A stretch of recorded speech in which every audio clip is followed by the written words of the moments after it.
So are college degrees even worth it? I'm not against college. I don't think I'm gonna go to it. What's been your biggest regret in life so far? Going to college. Do you need to go to college to be successful? More Americans are asking themselves that question.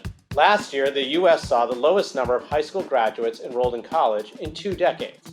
School closures during the pandemic and rising wages for entry-level work have made an increasing number of students consider a different path. For decades, American high schools have been pushing students to believe that the only path to success is by pursuing a traditional college degree. Given the uncertain nature of the economy, college education can function as an insurance policy against a struggling economy. But the U.S. Bureau of Labor Statistics is projecting that about 60% of new jobs created in the next decade will be in fields that don't typically require a college degree. Jobs in construction, transportation, auto repair, community health, and IT services are looking a lot more appealing to younger generations, especially since many of these fast-growing professions are paying more than the national median. It's not just that students are rejecting higher education, they're looking for a better return on their investment.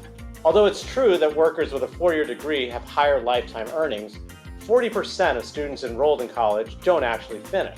Registered apprenticeships and trade skills have grown 64% since 2012. This pivot is something the U.S. economy has needed for quite a while. As older workers retire, there aren't enough younger people willing to fill those gaps.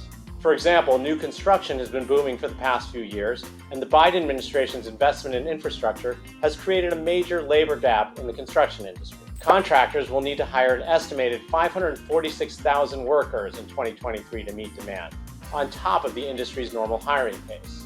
Clearly, the U.S. needs to adjust its priorities. President Biden has been very vocal about creating jobs for the working class and advocating for non-college alternatives. It'll be a total of 10,000 jobs. You know what the average salary in those fabs is going to be?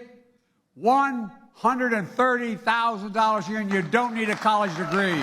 You don't need a college degree. But canceling student debt is also one of his biggest policy platforms. With the Supreme Court's decision to block Biden's student loan forgiveness program, it makes even more sense to focus on career pathways that don't require going into a lot of debt. Traditional schools receive about $400 billion from the federal government annually, while work-based alternative programs get about 0.1% of that.